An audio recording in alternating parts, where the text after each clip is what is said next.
Estou aguardando o pessoal começar a entrar.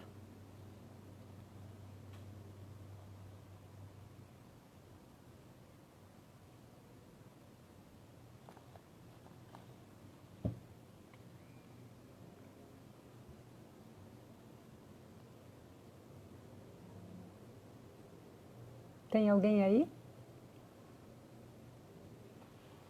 Eu não sei se eu estou ao vivo.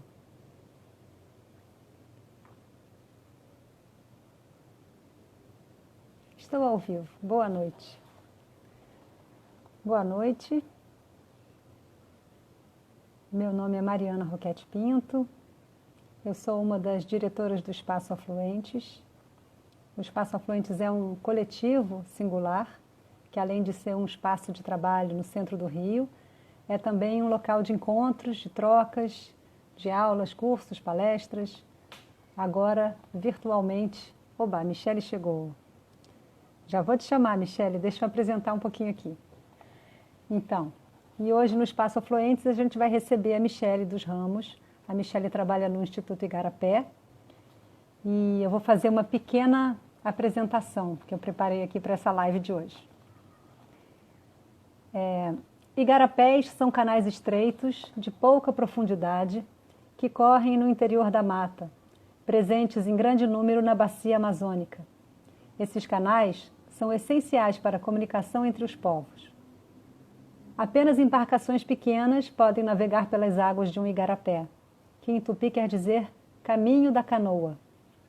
A live de hoje é um encontro de águas, entre igarapés e afluentes, águas em fluxo, que nutrem, promovem a troca e facilitam a comunicação. Afinal, é nas trocas que a gente se entende e no diálogo, nas trocas que a gente se fortalece e no diálogo que a gente se entende. Então, hoje vou chamar aqui a Michele dos Ramos. Ela trabalha no Instituto Igarapé, uma instituição independente, apartidária e sem fins lucrativos que propõe soluções inovadoras a desafios sociais complexos nas áreas de segurança, clima e desenvolvimento. Hoje a nossa pauta é danada. Vamos falar sobre armas. E eu vou chamar a Michele aqui.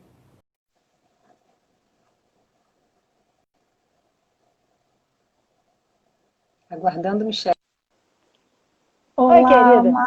Mari, tudo bom? Boa noite. Boa noite, tudo bem?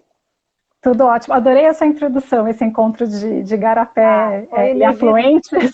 Não é inevitável, essas águas correndo, Exato, deixou a bola na área, né? exatamente. Afinal de contas, a gente aposta no fluxo, né? As coisas têm que estar em andamento e é nessas trocas que as coisas andam. O que Com fica certeza, parado lá não rola. com certeza, Mari. Então, bem-vinda ao Afluentes. Curioso como a gente se encontrou, né, através da Minicast, mas eu queria começar essa live pedindo para você se apresentar e falar um pouquinho do seu trabalho no Instituto Igarapé. Tá.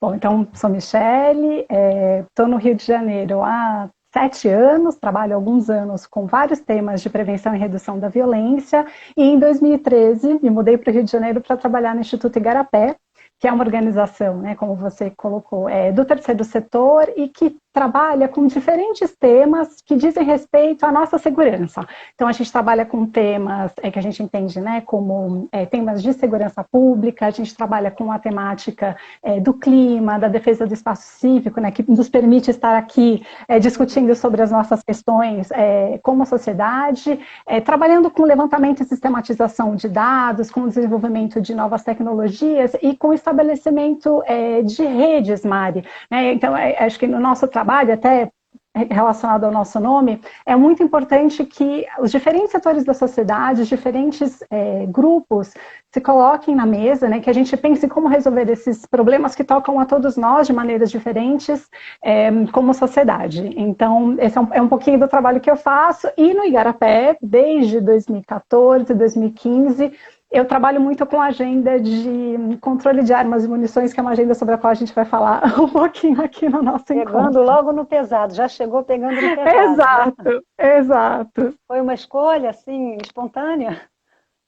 Olha, na verdade, digamos que foi um encontro, né? Esse tema, o Igarapé já tinha uma tradição muito grande nesse tema, né? A Ilona e o Robert Muga, que são os nossos diretores, tinham uma trajetória de décadas nesse tema, e esse, sem dúvida, é um tema que diz respeito a várias dimensões da nossa segurança. Ilona, Mas só para quem assiste saber, é a Ilona Svabo, né?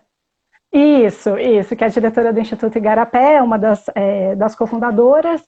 Então, ele já tinha uma trajetória importante nessa agenda. O Rio de Janeiro, que é a sede do Igarapé, tem um papel muito importante, sempre teve um papel muito importante no debate de controle de armas e munições no Brasil, mas eu confesso que na minha vida, assim, eu nunca vi, mas se você perguntasse para mim há 10 anos, 15 anos atrás, eu nunca te diria, não, imagino que eu vou terminar trabalhando com controles de armas e munições, mas para mim, enfim, esses últimos 5 anos, foi um período bastante, digamos, com muitas emoções na nossa trajetória, né, como país, e também para esse tema, né? Então eu faço muito acompanhamento no Congresso dessa pauta, o que me reservou algumas experiências desafiadoras, mas que também acho que é um tipo de trabalho que reforça a importância do engajamento de todos nessa agenda. Então, eu costumo brincar que o Congresso Nacional é quase assim o chão de fábrica da nossa democracia,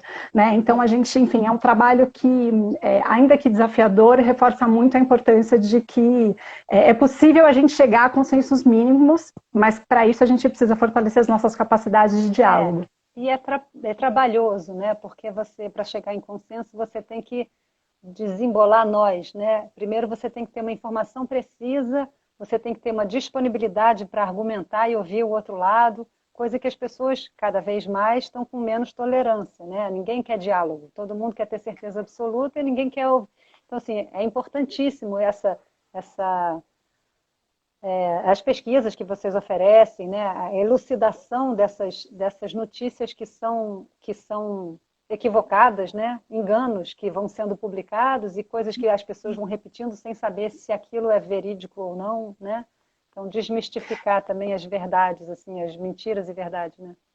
Exato, assim, acho que a gente está no momento em que o diálogo, né, não está assim exatamente muito valorizado, mas acho que é preciso uma certa teimosia, né? Quando a gente pensa em políticas, a gente discute política pública, né? A política, a discussão sobre política pública, ela é a discussão sobre o que nos toca a todos. Então não tem como a gente abrir mão do diálogo, né? Discutir política pública que impacta a vida, né, de milhões de brasileiros e brasileiras exige que a gente não haja como criança pirracenta, não é a minha vontade contra a sua vontade. Né? A gente tem aí uma série de dados e evidências que mostram os caminhos pelos quais a gente tem que seguir. A gente tem experiências que deram mais certo, outras que deram menos certo. Então, a gente não pode perder jamais a capacidade de construir esses nossos consensos mínimos, ainda que em pautas que, às vezes, as pessoas têm um certo receio. E a gente não pode desistir, né? Porque se a gente joga a toalha... ladeira democracia, abaixo para sempre. Democracia dá trabalho, mas a gente não pode abrir mão dela de maneira nenhuma. Com certeza. Então, a gente se conheceu através da Mini, né? Com quem a Mini é amiga minha de longa data de vida, e a gente já tinha trabalhado junto numa outra campanha, que depois a gente fala dela, e a Mini que me levou para o Não Somos Alvo, que é essa campanha que o Instituto Igarapé está apoiando. Fala um pouquinho dela. Vou falar assim, então um beijo para a Mini, né, que enfim, fez esse elo de encontro. Como eu te disse, né, o Igarapé tem uma longa trajetória de apoio técnico e de análise do que funciona e do que não funciona nesse tema de controle de armas e munições. É um trabalho de acompanhamento junto às polícias, de acompanhamento das propostas no legislativo, mas tem um componente muito importante desse tema, que é o engajamento da sociedade. Né? Então, muitas vezes, os grupos que defendem uma flexibilização e um maior acesso a armas e munições, eles são grupos muito vocais E o que nos dá uma sensação de que é isso que a maioria da população quer. E quando a gente olha as pesquisas de opinião, a gente vê que não é bem assim, a história não é bem essa. E a própria trajetória, né, o controle de armas e munições no Brasil, ele foi uma conquista da sociedade. Então, a sociedade, né, a gente tem aí década de 90, entrando um pouquinho no histórico, você tem uma grande mobilização da sociedade que nos leva à aprovação da legislação que hoje regula as armas e munições no Brasil. E tem muito ainda o que a gente fazer, né? Esse caminho ainda é longo, mas a sociedade tem um papel muito importante. E no ano passado, a Mini veio até o Instituto Igarapé e a gente começou a pensar como que a gente retoma uma mobilização, como que a gente retomaria uma mobilização da sociedade, reforçando muito o aspecto, porque um dos pontos que às vezes vem no debate sobre armas e munições é muito a ideia, eu sempre me coloco na posição da autora do tiro, então a arma vai me defender. Então, é difícil quando às vezes a gente discute esse tema, que as pessoas se coloquem do outro lado, né, como alvo desse tiro. Então, a Não Somos Alvo nasce daí, né, lembrando que as nossas relações, elas não devem se pautar, né, a gente não deve estar na linha de tiro, a gente tem problemas bastante significativos que colocam milhares de brasileiros e brasileiras na linha de tiro no Brasil todos os dias, que a gente precisa reverter. Então, a gente não pode agravar ainda mais essa situação. E aí a gente lançou em 17 de setembro do ano passado a campanha Não Somos Alvo, que é uma campanha exatamente para que as pessoas, para a gente se posicionar como maioria da sociedade que não acredita que o país mais armado, e sabe, né, baseado em todas as evidências que a gente tem disponíveis, que um país mais armado é um país mais seguro.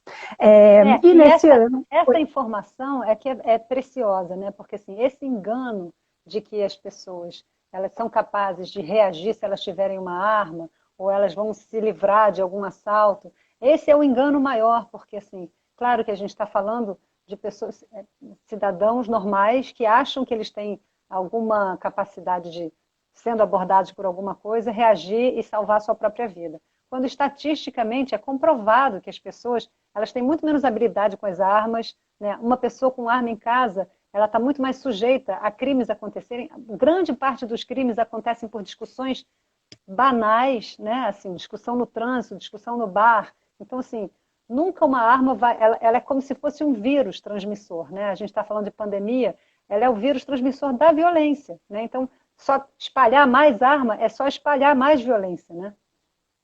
A gente tem muitas questões importantes quando a gente... E por isso que é preciso tanta responsabilidade para discutir controle de armas e munições, sobretudo quando a gente está em postos de tomada de decisão com relação a essas políticas, né? Seja no legislativo, seja no executivo, seja no judiciário. Então, quando a gente discute essa questão do controle de armas e munições, olhando para a perspectiva da segurança pública, todos os dados nos mostram que o aumento das armas em circulação leva ao aumento dos homicídios, a arma de fogo, quando a gente olha, por exemplo, a questão da violência contra a mulher, ela é uma questão seríssima, e aqui eu não estou só falando da arma que pode estar na rua, do crime de trânsito, eu estou falando da arma que está em casa, né? E aí, compartilhando um pouco até dessa minha experiência no Congresso, muitas vezes eu vi muitos parlamentares apontarem que o maior acesso a armas faria com que as mulheres estivessem mais protegidas contra a violência sexual e outras formas de violência.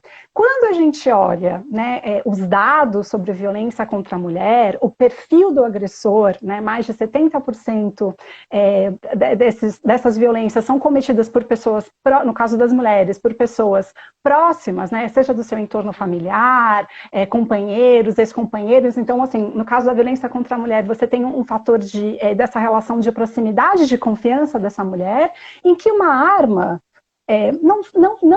não pode ser associada à proteção dessa mulher, muito pelo contrário, né? Muitas vezes é essa arma em casa que vai acabar sendo veículo da agressão ou da morte dessa mulher. E aí então, a gente entra naquele assunto que também está na nossa pauta, que é assim, a arma é um símbolo de poder opressor, né?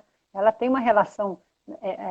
essencialmente é uma doença masculina, né? Assim, que é um sistema paternalista, machista, e que se reproduz, até porque existem mulheres que se sentem seguras ao lado de um homem armado, né? Então tem a ver com o falo, a gente sabe, né? Então, assim, esse poder opressor, que está diretamente relacionado a essa sociedade que a gente construiu, né? Essa crença vem dessa sociedade, né?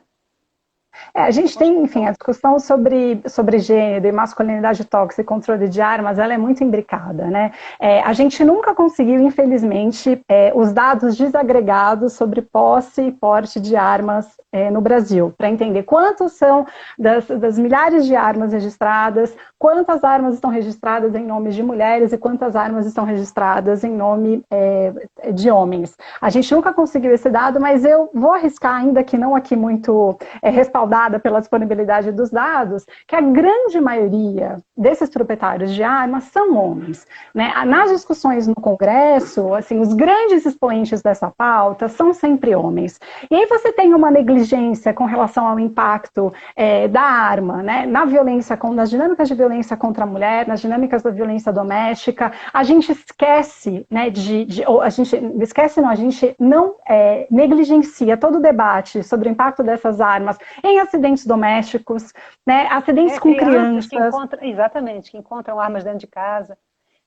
A gente teve um caso recente, né, enfim, uma tragédia envolvendo duas amigas, né, que levou à morte de uma adolescente de 14 anos, foi um caso que mobilizou muito o país. Então, quando a gente pensa em o impacto dessa agenda na nossa segurança, a gente precisa ter muita responsabilidade nessa discussão, né? Não é a minha vontade, e aí, assim, mais uma vez, né, a gente não está aqui discutindo quem é a favor de armas ou contra armas, aqui é uma discussão pública, então, assim, eu posso adorar arma, eu posso ser uma colecionadora, eu posso ser uma atiradora esportiva, mas as nossas decisões de política pública, elas não têm que ter esse olhar do privilégio para essas classes, a gente precisa pensar na segurança de todo mundo. E o debate... histórico também, Michele, assim, houve um retrocesso, né? A gente tem um histórico, como você falou, houve o estabelecimento de um controle, depois houve o estatuto, né? E aí foi feita aquela pergunta, lembra? Quando foi o estatuto? Foi 2003, não é isso? 2003, dezembro de 2003, isso, que ele foi aprovado, isso. E naquela época, as pessoas, a pergunta era até uma pergunta um pouco capciosa, porque você tinha que responder... 2005, né, o referendo, você está falando do referendo, não foi? Isso. De 2005, isso. Você tinha que responder se você era contra ou a favor, não me lembro, a pergunta fazia, você tinha que dizer um não. Era se você era a favor da proibição do comércio, se eu não me engano, a proibição do comércio de armas e munições. E aí, isso que você traz é importante, né, recapitulando um pouco aqui a história dessa luta, né, porque às vezes a gente fica na discussão, a gente está num cenário bastante complicado desse tema no Brasil, né, sobretudo desde janeiro de 2019, a gente teve uma série de retrocessos que significam uma quantidade maior de armas e munições em circulação, uma flexibilização dos nossos mecanismos de controle. E aí, essa mudança de direção, ela vai na contramão do nosso próprio esforço como sociedade para melhor controlar essas armas e munições. Então, a gente teve, né, como a gente colocou, essa aprovação da legislação lá em 2003, foi um processo, né, de anos de mobilização de diversos setores da sociedade civil, é um processo que começa no governo Fernando Henrique Cardoso, o estatuto é aprovado no governo Lula, mas e essa discussão, Mari, ela não acontecia só no Brasil, né? Então a gente tem aí uma década de 90, que é uma década com altíssimas taxas de violência urbana, então as pessoas começam a olhar, opa, como é que a gente faz para reduzir essas taxas de violência, sobretudo violência urbana? E a questão do controle de armas e munições, ela mobiliza a sociedade civil e os tomadores de decisão, não só no Brasil, então você tem no mundo inteiro, né, uma mobilização para que a gente regulamente melhor essas armas e munições, para que elas não caiam na criminalidade, ou para que elas não sejam utilizadas, né, em atos violentos. Aqui no Brasil, a gente aprova em 2003 a nossa legislação. O que acontece? Nossa legislação, que é conhecida como Estatuto de Desarmamento, ainda que não seja um bom nome, porque não é que o Estatuto desarmou a população ou proibiu o acesso às armas, é importante a gente lembrar, porque às vezes a discussão vem, não, porque o Estatuto desarmou o cidadão de bem e armou o bandido. Exatamente, isso é mais uma daquelas falácias que a gente escuta, né? Tipo, vai desarmar o cidadão de bem e vai deixar o bandido armado. Não, o estatuto possibilita que pessoas como nós comprem armas, né? A gente tem até uma quantidade de armas. Em caso, o que ele proíbe foi o porte nas ruas. Então, as pessoas passaram, não puderam mais andar armadas nas ruas. E o estatuto previa que um referendo que foi realizado em 2005, em que a população decidiu se ela queria proibir o comércio de armas e munições no Brasil ou não. E, de fato, em 2005, a população, 64% de brasileiros e brasileiros, disseram não, o comércio pode acontecer, né? O comércio de armas e munições, ele pode acontecer. Mas o que acontece, Mari? Essa votação, ela é muito instrumentalizada. Então, vira e mexe, né? Incluindo em algumas medidas que foram adotadas pelo governo federal, essa flexibilização das armas e munições, ela é apresentada como, porque a gente está respeitando a vontade da população. A população não disse que um atirador desportivo poderia ter até 60 armas de fogo. A população não permitiu, né, que um atirador desportivo comprasse até 180 mil munições por ano. Né? Então, assim, o que a população votou sim votou sim naquela época foi pela manutenção do comércio de armas e munições. Então, e a manutenção do comércio não tem a ver com acabar com os controles, com permitir grandes quantidades de armas e munições para o cidadão, com permitir o cidadão voltar a andar armado nas ruas. Então, a gente tem uma instrumentalização desse resultado de 2005, e o que é mais grave, Mari, durante esses 2 últimos anos, a gente teve mais de 20 medidas governamentais, entre decretos, portarias e projetos de lei, que vão na contramão do fortalecimento desses nossos controles, né? E esses controles são os que impedem que essas armas caiam na ilegalidade. Então, muitas vezes, quando esse argumento de que o estatuto desarmou a população, o cidadão de bem, mas não desarmou a criminalidade. Em nenhum lugar, armar a população vai desarmar a criminalidade. Né? O que a gente mais armas em circulação vão cair nas mãos da criminalidade. Porque as pessoas que são, inclusive as que morrerem com um tiro na cabeça e estiverem armadas, essa arma vai parar na mão de quem? Né?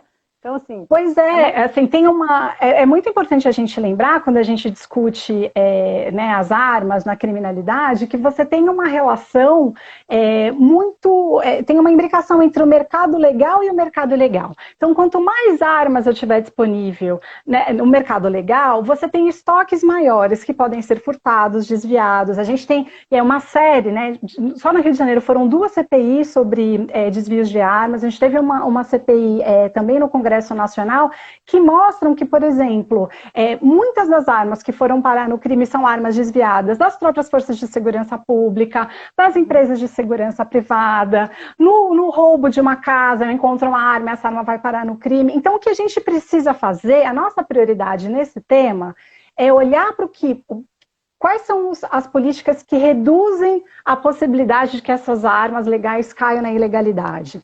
Se uma arma é utilizada no crime, quais são as políticas que vão fazer com que eu, como polícia, por exemplo, vou conseguir rastrear essa arma para entender de onde ela veio, como é que eu vou agir para evitar esses desvios? Essa tem que ser a nossa prioridade. E ao longo desses 2 últimos anos, a gente não deu nenhum avanço nesse sentido, muito pelo contrário, a gente colocou mais armas e munições em circulação. Porque parece que a tentativa é transformar a gente num bang-bang, né? A gente virou terra de ninguém, todo mundo armado, quem atira primeiro é o que se dá bem. E eu volto a essa questão que eu acho assim, a arma é um símbolo de poder masculino, né? É um poder na forma de dominação e ela sempre aparece quando onde termina o diálogo, seja assim, claro que em assalto não tem nem diálogo, oi, tudo bem, vou te assaltar, posso te levar, né?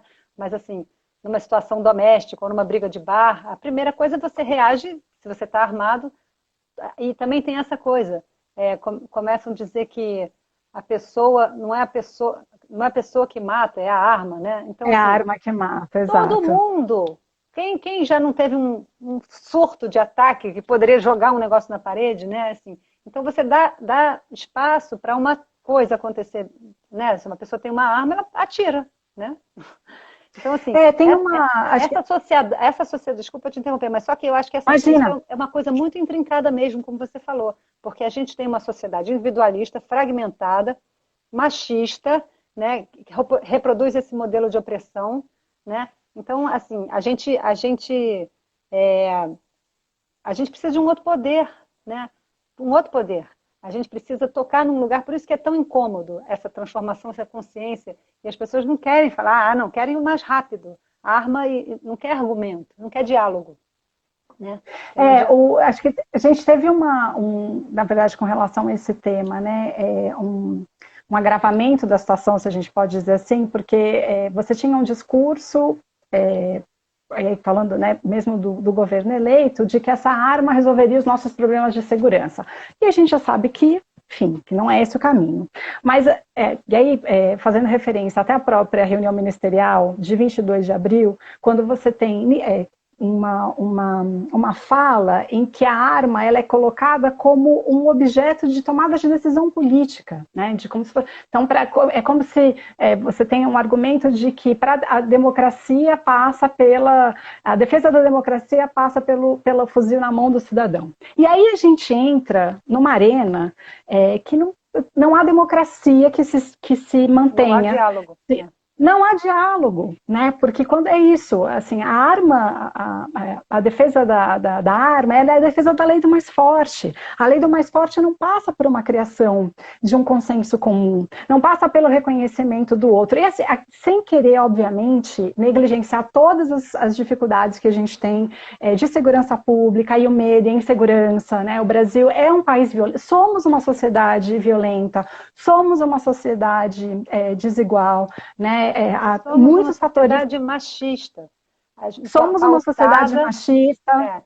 Em valores ultrapassados. É exatamente isso. E a sensação que me dá, com tudo que está acontecendo, é que essa sociedade está entrando em colapso e tentando, parece assim, Game of Thrones, sabe? Assim, desesperado, porque assim, é igual nos Estados Unidos, que a gente vê também o que acontece com aquele descontrole de armas, aquela intenção de realmente. Eles estão conseguindo, né? Os resultados são péssimos, crianças se matando, entrando em escola. Então, assim, é um poder que está ultrapassado, mas, porém, muito atuante, né? Então, assim, você vê no Brasil inteiro, esse país de dimensões continentais, tem toda aquela região norte e nordeste, onde o pessoal é no tiro, né? A resposta é no tiro, não tem... É complicado, né? Esse tipo de diálogo. Mas eu acho que... muitas vezes, quando a gente discute a questão das armas e todo esse imaginário, né, de uma masculinidade extremamente tóxica que vem, essa lógica da lei do mais forte, a gente acaba... quando a gente imagina essa sociedade, né, e quando a gente tem tomadas de decisão de política pública que vão no caminho da construção de uma sociedade armada, né, uma sociedade com fuzil na mão, a gente fala sobre uma sociedade da qual a gente tem medo. Eu acho que a gente não pode perder isso do horizonte, né? Quando a gente não pode perder a nossa capacidade de construir, de imaginar essa sociedade em que eu me sinto segura saindo nas ruas, andando sozinha, levando a minha afilhada até a pracinha perto de casa. Se eu perco a capacidade de imaginar essa sociedade segura para todo mundo, independentemente da cor da minha pele, do CEP de onde eu moro, eu não consigo mais traduzir essa sociedade em política pública, né? Eu acho que o risco que a gente vive é quando essa narrativa do medo, esse imaginário dessa sociedade reativa, né, da lei do mais forte, em que o diálogo não acontece, em que aquele que pensa diferente de mim é o inimigo, quando ele vigora, as minhas políticas de segurança pública e os meus debates, eles vão nesse sentido. E a gente precisa falar, opa, não é esse o caminho que a gente precisa seguir.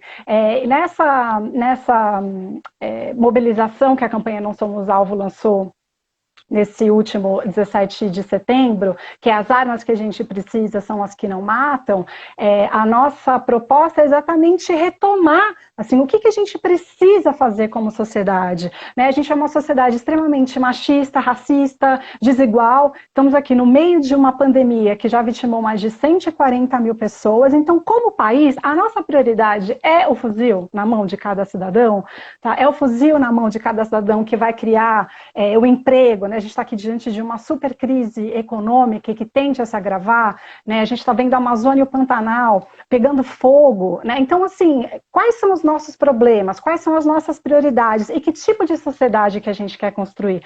Se for uma sociedade de terra arrasada, talvez esse seja o caminho, né? Mas se a gente não quiser uma sociedade de terra arrasada, talvez a gente precisa mudar esse rumo. Essa construção só passa pela conscientização, que é o espanto que a gente está tendo agora de ver a postura das pessoas e dos governantes com relação, por exemplo, à pandemia, que também é um problema, porque a violência nada mais é do que uma pandemia também social, né?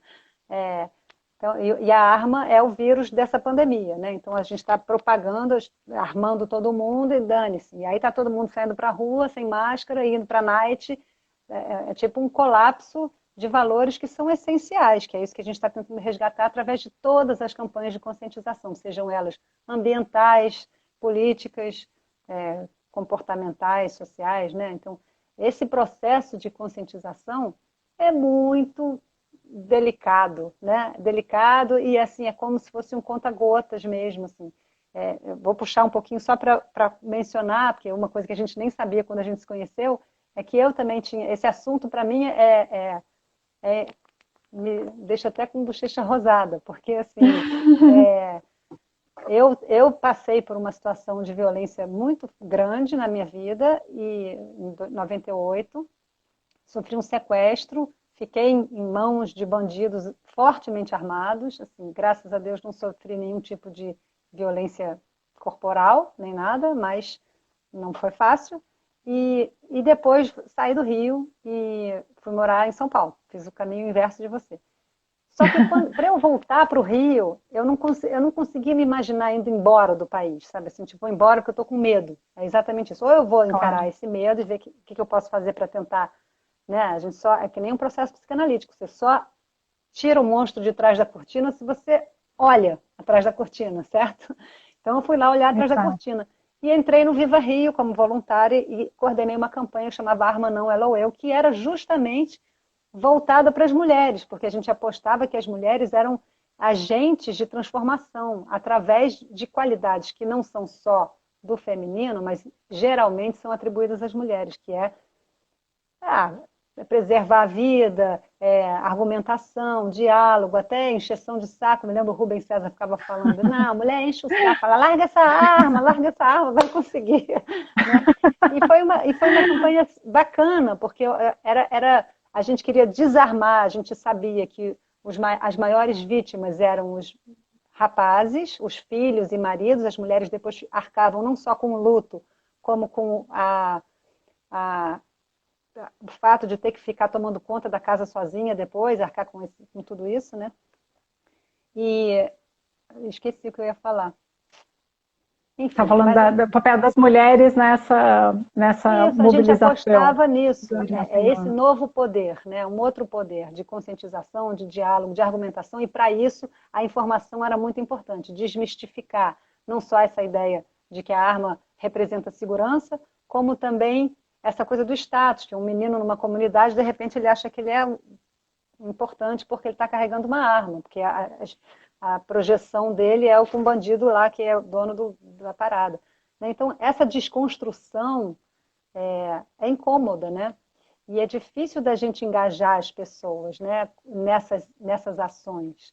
Né? A gente vê questões ambientais contundentes, questões essas, né, de segurança contundentes, e a gente vê que as pessoas com uma certa dificuldade, assim, você podia falar como é que as pessoas podem participar dessa campanha, por exemplo, da Arma Não, não.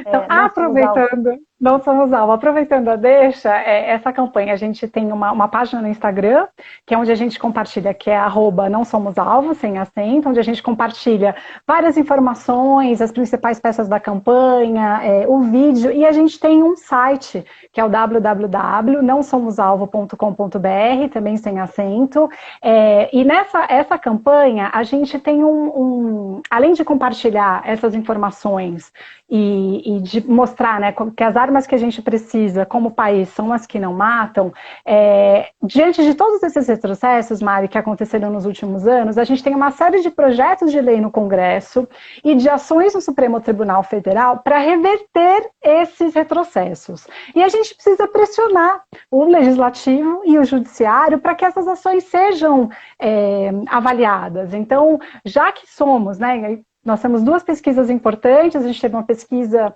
no ano passado que mostrou que 73% da população era contrária a essa ideia de que as pessoas tinham que voltar a andar armadas nas ruas. Esse ano a gente teve uma pesquisa que mostrou que 72% da população era contrária à afirmação do presidente Jair Bolsonaro de que era preciso armar a população. Então, assim, somos maioria. E por isso a gente precisa unir o coro e reforçar essas vozes e pressionar o Legislativo e o Judiciário para que eles avaliem essas ações, que são ações contra esses retrocessos que o Executivo Federal, infelizmente, implementou nessa agenda nos últimos 2 anos. Então, convido... É como na questão ambiental também, né? Se deixar, a boiada vai passar. Então, a gente, como sociedade, tem que se organizar e se posicionar com relação a esses assuntos, né? Porque está sendo, assim, não sei se é inconstitucional, mas está sendo um pouco avassalador a quantidade de coisas que estão sendo definidas sem a gente nem saber o que está acontecendo, né? Acho que, obviamente, a gente está num momento muito difícil, porque parece que tem horas, né, que a casa está desabando em vários cômodos, a gente não sabe para onde correr primeiro, mas aí, mais uma vez, né, esses tempos, eles também são nossos, né, esse país também é nosso, então a gente precisa, como sociedade, se engajar. Os desafios são enormes, eles também não vêm de agora, porque agora a gente está numa situação muito difícil, mas assim, a gente foi fazendo uns remendos ao longo do caminho, né, como país, que nos trouxeram a esse país extremamente desigual, racista, machista, intolerante. Então, acho que também é um momento de fazer essa meia-culpa, né, como sociedade e tentar avançar essas medidas sem que seja um remendo, né, na casa desabando. Mas, de fato, como você colocou, as medidas aí, tem uma questão que você tem alterações. Claro, como sociedade, a gente pode mudar de ideia, né? Então, a gente pode repensar as nossas políticas e você tem um processo de discussão, de tomada de decisão no legislativo, né, para definição de novas leis. O que está acontecendo agora é que não é o bem público que está sendo discutido, não é a sociedade que está participando desse debate. A gente tem essas alterações que estão sendo feitas, sobretudo, né, no executivo, a nossa revelia, por formar via decreto, portaria, ou seja, não passa nem pela discussão no legislativo, e isso a gente precisa falar, não. Isso, de fato, né, essas inconstitucionalidades, elas não podem ser permitidas. Uhum. E para isso a gente tem tanto o legislativo e o judiciário, para, né, enfim, democracia, 3 poderes, a gente precisa do equilíbrio desses poderes. E equilíbrio não é negligência. Então a gente precisa pressionar como sociedade que o legislativo e o judiciário deem respostas a esses retrocessos feitos pelo executivo, sobretudo pelo executivo federal, Mari. Como você colocou. E aí assinar esse manifesto pela internet é suficiente? Até quando? Tem um prazo para isso acontecer? Tem uma data? É um passo importante, né? Acho que o que a gente precisa fazer, o que eu posso fazer de maneira bem concreta? Eu posso ir lá e mandar a minha pressão. A gente tem um e-mail que vai diretamente para o presidente do STF, do Senado e da Câmara. Mas acho que tem uma questão que o nosso engajamento, ele vai no clique, nessa petição, mas ele também passa pelo nosso almoço de domingo. Então, como é que a gente se informa sobre esses temas, né? E como é que a gente conversa compartilha informações, como é que a gente conversa com pessoas, pode ser do nosso entorno próximo, né? Acho que a gente não pode desistir. A gente não pode desistir dessas armas que não matam, a gente não pode desistir da democracia, porque senão a boiada vai seguir passando, né, Mari? E eu acho que a gente tem que ser criativo, porque assim, uma das coisas que foi legal naquela época, porque é um assunto sensível, é um assunto que incomoda e, em geral, política já é um assunto sensível, as pessoas já cada vez menos estão querendo se envolver, porque preferem deixar aquilo lá longe, deu no que deu. Então, assim, a gente não pode deixar, como você falou, é nosso país, a bandeira é nossa, o hino é nosso, as cores são nossas, a floresta é nossa, né? E o que a gente quer é segurança, a gente não pode jogar essa toalha. Mas eu acho que às vezes, até porque eu também faço parte de um conselho de um grupo de ambientalistas e tal, às vezes as tecnicalidades afastam as Sim, pessoas, né? Deixam uma coisa muito, assim, é muito pesado, ou então a questão ambiental é muito complicada, dá um desânimo que você não tem vontade. Essa questão das armas também é pesada, né? Assim, então, uma coisa que foi legal na época da Arma Não Ela ou Eu, que é tipo, finamente falando, era tipo um dá ou desce. Ah, não, essa arma aqui ou eu, ou ela ou eu. A gente sai, né? E aí foi deixa eu achar aqui a gente fez, pediu para o Miguel Paiva, ele fez esse logotipo que era um batom e uma bala. E sim. é bem fálico esse negócio, né? Já faz um trocadilho, já uma brincadeira. E a gente fez uma campanha de televisão também, que tinha uns anúncios, que a gente chamou várias artistas e elas faziam menção ao assunto. Foi até o Washington Oliveto que fez os textos e tal. Algumas eram mais sérias, outras eram brincando, né? Então a Fernanda Torres, por exemplo, ela falava, gente, vai faltar homem, não sei o quê. E a outra falava, esse negócio de arma. Então, trouxe aqui para mostrar também, ó. Tinha Malu, Mader, Verdade. foi muito legal. Tinha Fernanda. A gente tentou engajar as pessoas, não sei se dá para ver. É, essa forma da gente, eu sei que muitas campanhas utilizam celebridades e tudo mais, mas que é a forma que a gente tem também de alcançar mais gente, né? E tentar trazer esse assunto de uma forma para as pessoas, porque eu acho que tem uma coisa assim de programa de televisão, né? Que nem você falou, almoço de domingo, né? O assunto, quando acontece alguma coisa, assim, as pessoas começam a comentar, ou que seja engraçado, ou que seja falta diálogo, né? Falta troca de informação a respeito desse assunto. A gente só sabe quando veio a bomba na nossa cabeça. Bom, agora tem fuzil circulando. Você vai entrar no É. supermercado, vai ter que estacionar o seu fuzil, né? Então, assim, todo mundo devia pensar de que forma que a gente pode estabelecer um comprometimento com esse lugar, né? Porque foi um retrocesso grande, né? A gente teve conquistas do Estatuto para cá, a gente teve Sim. uma diminuição considerável do número de assassinatos e mortes por arma de fogo. E aí, de repente, parece que, sei lá, essa informação foi sendo diluída e aí, na calada da noite, as coisas vão sendo mudadas, né? Então, sei lá, estou falando assim como um desabafo. A gente precisa de ajuda nesse processo de conscientização das pessoas, né? Que não dá para desistir, né?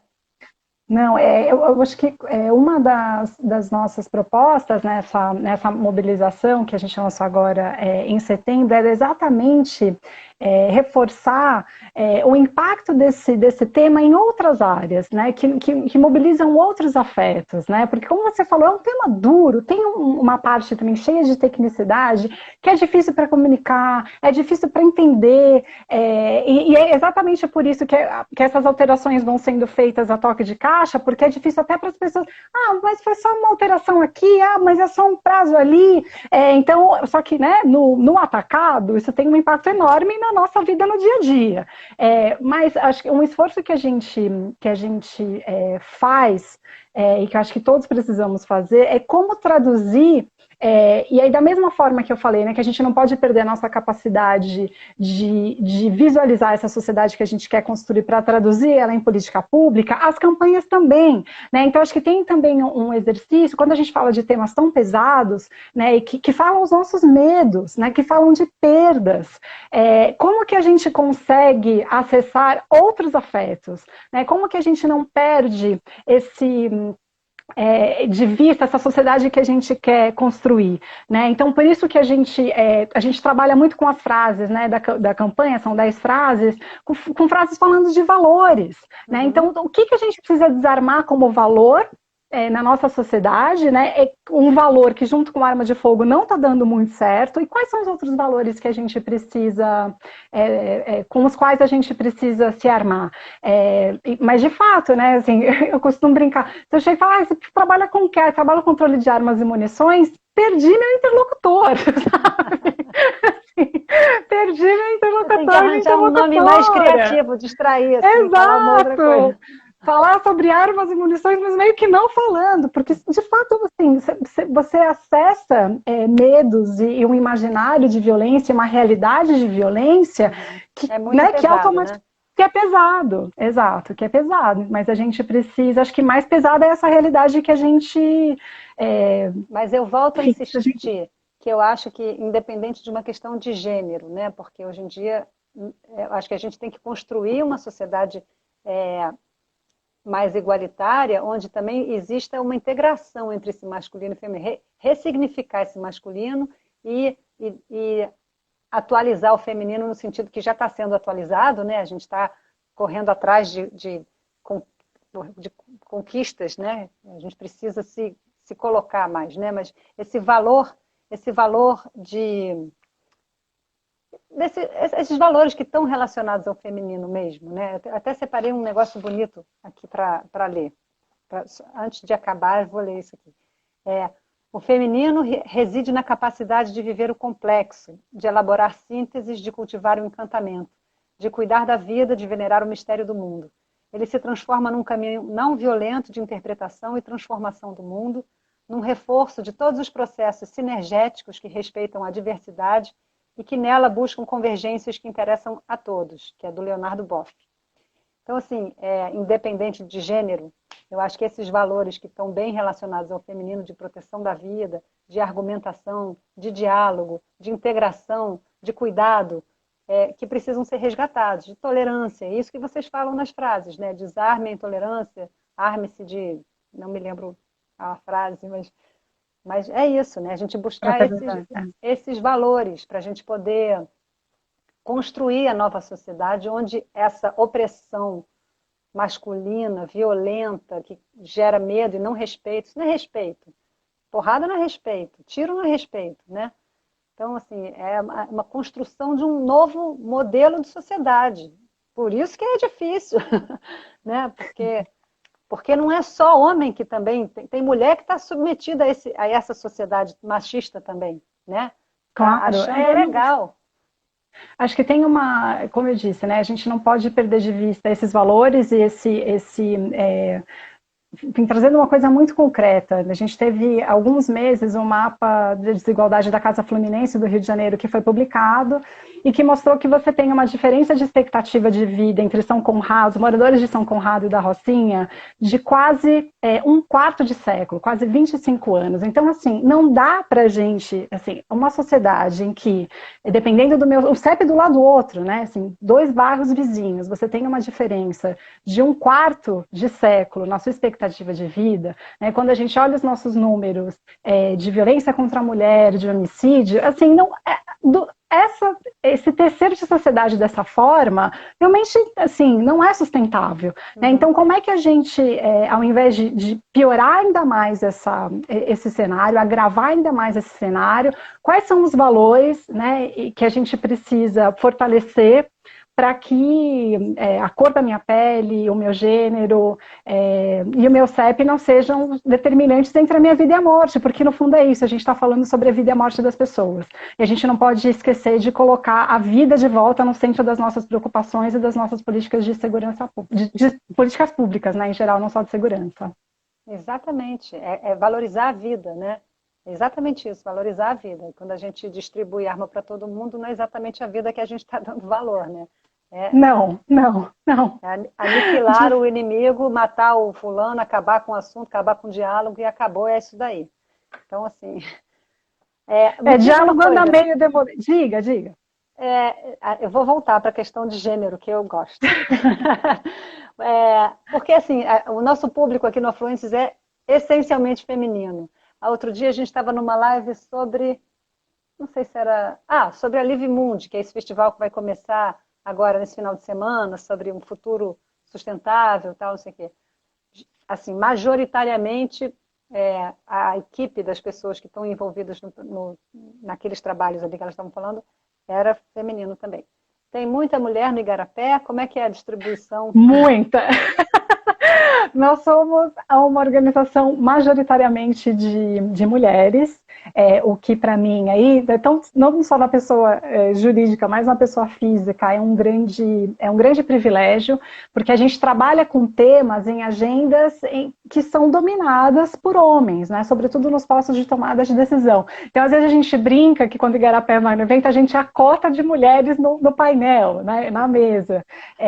Mas acho que a gente faz, isso, a gente dá um desequilíbrio de gênero para tentar dar uma reequilibrada, e eu acho que, na verdade, cada vez mais, né, quando a gente pensa nesses postos de tomada de decisão, na discussão sobre segurança, a participação de mulheres é fundamental, né? E aí não é só, enfim, não querendo resolver todos os nossos problemas com questões de representatividade, porque não é porque somos mulheres que somos iguais, né? E, enfim, somos mulheres brancas, somos mulheres negras, somos mulheres trans, com diferentes desafios, mas acho que os garotos não tiveram uma oportunidade importante na história de tomada de decisão, mas não necessariamente as decisões tomadas, né, nos trouxeram os melhores resultados. Então eu acho que cada vez mais a gente precisa ocupar esses espaços, e eu me sinto muito privilegiada de trabalhar numa organização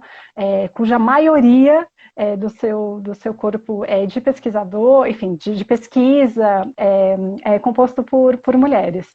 O que não é muito a regra sobretudo nos temas nos quais a gente trabalha, Mari. Eu acho que o futuro é feminino, gostem ou não, né? A gente está vendo grandes líderes jovens, tipo Malala, tipo a Greta, né? A gente está vendo os grandes líderes homens que estão no poder em geral, né? Assim, não quer dizer que o fato de ser homem ou mulher é ruim ou bom, mas o modelo, claro. esse modelo que a gente está falando de sociedade opressora, violenta, pautada no medo, na falta de diálogo, então está em colapso, realmente. Acho que e acho que também as minorias estão sempre tão acostumadas a correr atrás e se impor, né? Então as mulheres como minoria também são maioria por um lado, mas são consideradas minorias. Minoria representada. Então a gente está correndo por fora, tá? Acho que a gente tem um papel muito importante, sim. Eu continuo apostando. Acho que aquela campanha lá de desarmamento voltada para as mulheres foi lançada no Dia das Mães. Era uma coisa... Me lembro quanto safanão eu levei na praia, que a gente ficava distribuindo folhetos, pessoas assim, quase ofendidas, achando, sabe, assim, aqui, então, na orla, coisas horríveis a gente ouvia. Mas a gente não se abate, a gente tem que seguir apostando naquilo que a gente acredita e formando essa rede inclusiva de homens, mulheres, trans, quem quer que seja, para elucidar, porque é um vespeiro, né, Michele? É um vespeiro. Então tem que ter muito cuidado para... Ou então, desarmar uma bomba, né? Você tem que, a mão não pode estar tremendo, você tem que estar lá sem respirar, com calma, para você poder fazer com que aquele assunto possa ser discutido, revelado, porque mexe nessa coisa primitiva da gente, que é a segurança, né? Então, assim, a pessoa se sente justificada porque ela tem medo. Então, se ela tem medo, ela tem que ter uma arma. Pronto, acabou. Né? E, assim, da minha própria experiência, ainda bem que eu não tinha arma. E ainda bem que eu também fiz... A minha conduta foi muito de aceitação daquele momento ali, sabe? E não sei, assim, desconstruir essa ideia de segurança através da arma, né? Essa que é o grande negócio. Acho que o nosso imaginário, quando a gente discute segurança, é um imaginário que fala ao medo.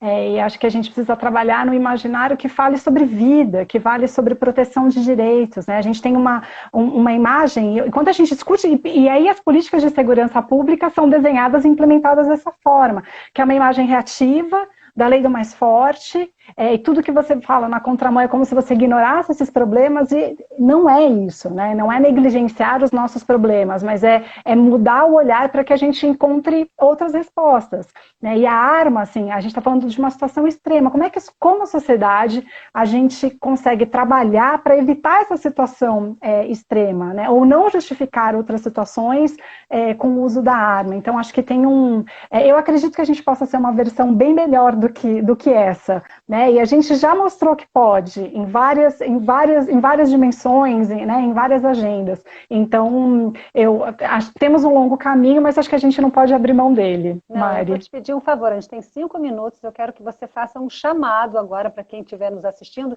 que não é muita gente, mas depois isso vai para o YouTube e aí depois as pessoas podem como é que chama? Recompartilhar. Compartilhar. Isso. E aí Claro. é isso que a gente precisa, de multiplicadores, né? Os vírus se multiplicam, as armas se multiplicam e a gente também se multiplica.